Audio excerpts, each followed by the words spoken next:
Nainay. Yay! TV Nainay! TV Nainay, ang programang pangkalusugan para sa mga nanay, mga tatay at iba pang kasambahay. Sumasa inyo hatid ng DOH at ng JICA.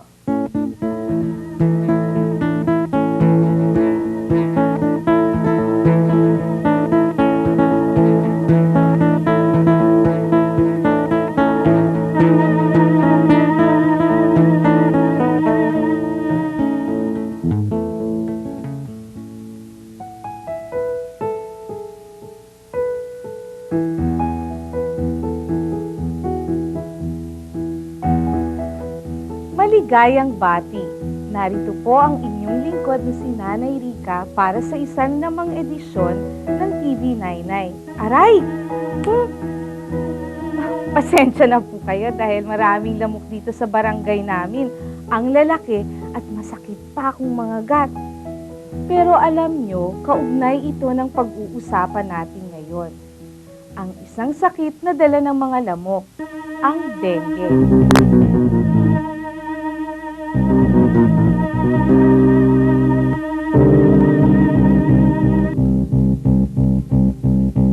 Ang dengue ay isa sa mga pangunahing sakit na nakakahawa at nagdudulot ng maluhang karamdaman at maaaring maging sanhi ng kamatayan. Ang sakit na ito ay sanhi ng isang virus na nasasalin sa pamamagitan ng kagat ng lamok. Lahat ay maaaring maging biktima ng sakit na ito.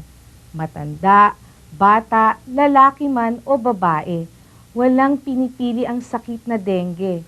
Kaya kinakailangan ang wastong pangangalaga sa paligid upang maiwasan ang sakit na ito. Balita! Nainay! Mabuhay, bayan! Sana namang epidemya na kinatatakutan ang lumiligalig sa barangay hindi malinis-linis. Maraming tao na karamihan ay bata ang dinala sa mga ospital at health centers. Ito ay sa dahilang may mga sintomas na nakikita na maaaring banggitin na sintomas ng sakit na dengue. Ang unang uri ng lamok na may dala ng virus na dengue ay si aegypti.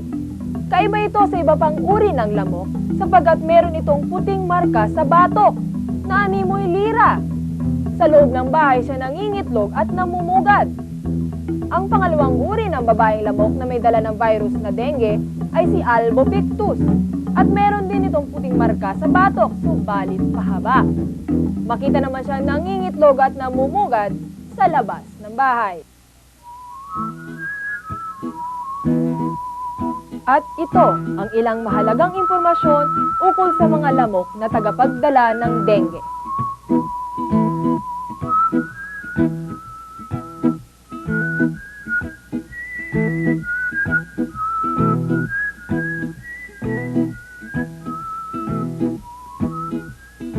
Hi!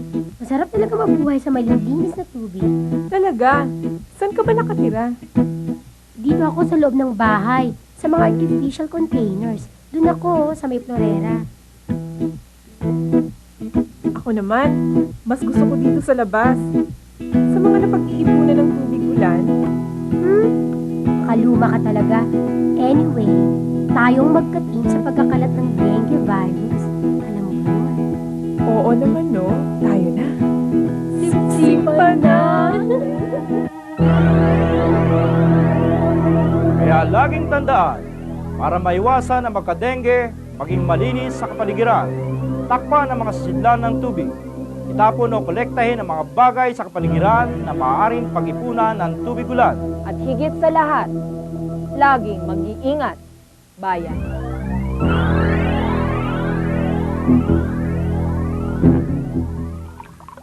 Ang tubig ay mahalaga sapagkat nagdadala ito ng buhay. Ngunit kung minsan, maaari rin itong magdala ng panganib kung pababayaan. Isang halimbawa na rito ay ang pangingitlog ng lamok sa tubig.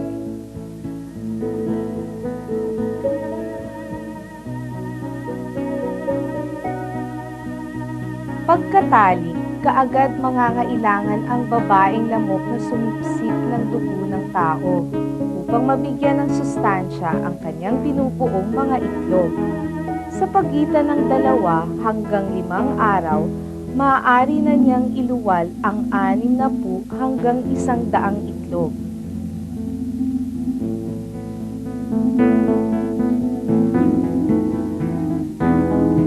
Sa sumusunod na 10 hanggang 12 araw mula sa pangingitlog, ang mga ito'y magiging larva o kitikiti. Sunod ang pupa. Hanggang sila'y maging ganap na lamok.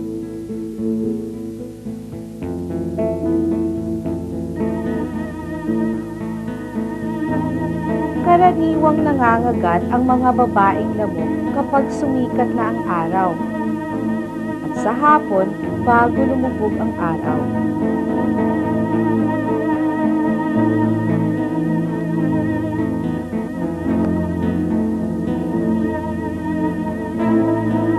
Samantala, ang mga lalaking lamok naman ay nabubuhay sa katas ng halaman. Kapag ang isang babaeng lamok ay nakasipsip ng dugo mula sa taong may dengue, nasasalin ang virus na dengue sa lamok at dala-dala na niya ito sa kanyang laway habang buhay, na maaaring umabot ng 30 araw. Mula nito, tuwing siya'y mangangailangang sumipsip ng dugo ng tao, ang biktima ay mahahawa ng dengue. Mahalagang malaman natin ang sintomas ng sakit na dengue. Kaya't kasama po natin ngayon si Dr. Nerissa Dominguez ng Department of Health para magpaliwanag. May 2 uri ang sakit na dengue. Ang tinatawag nating dengue fever at dengue hemorrhagic fever. Ang dengue fever ay nahahawig ang simptomas sa trangkaso.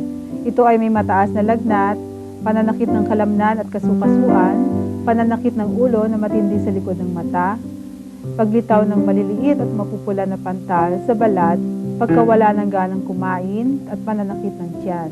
Ang anumang lagnat na hindi nawawala sa loob ng 2 hanggang 3 araw ay dapat na ikonsulta sa doktor o sa pinakamalapit na health center.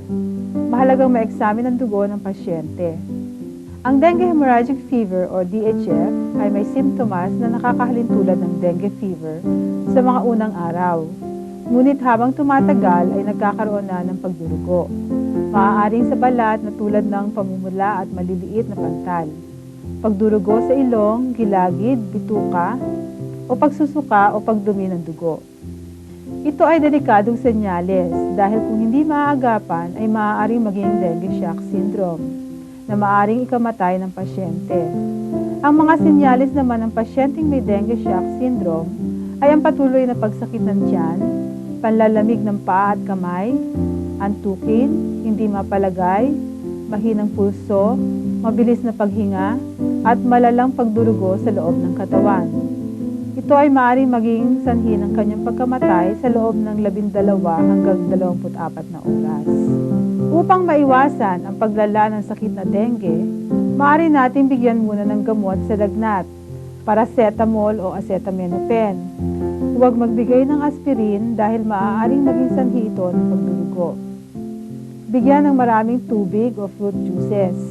Limitahan ang paglalaro o pagkilos at mamahinga muna sa higaan.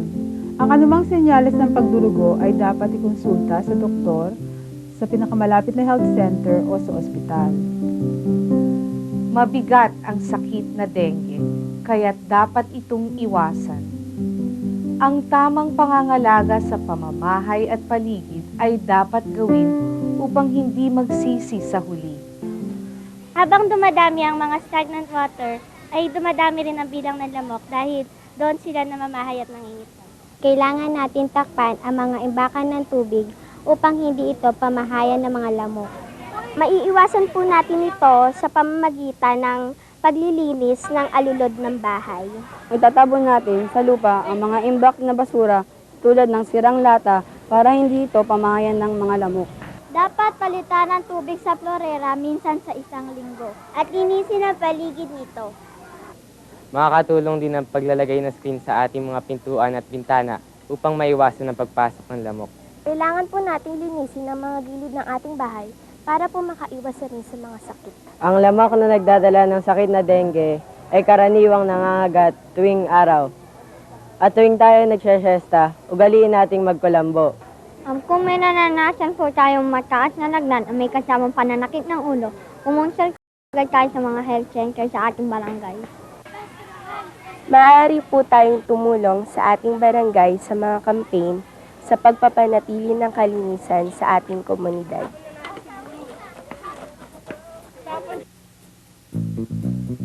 Bahay o kubo, maliit man o malaki, huwag ka lang mangumpiyansa, sapagkat may disgrasya sa napupondong tubig.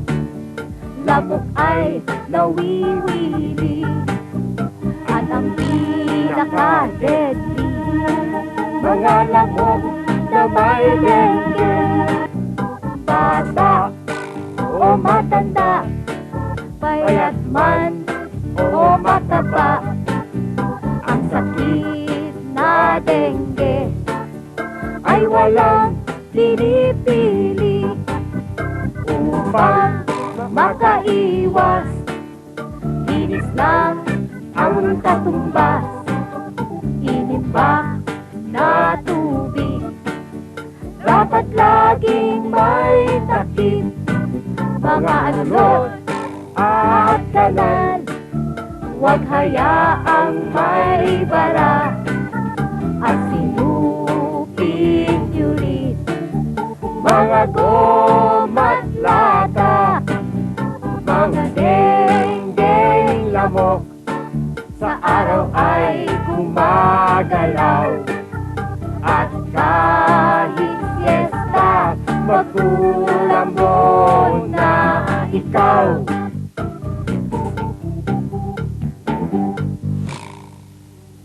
Maraming salamat po sa inyong lahat at sana ipagpatuloy ninyo ang pagsuporta sa aming programa laban sa paglaganap ng dengue. Lagi nating mahalin ang buhay at tunay na walang tatalo sa isang malinis na paligid. Narito po muli ako, si Nanay Rica, na nagpapaalam sa inyong lahat.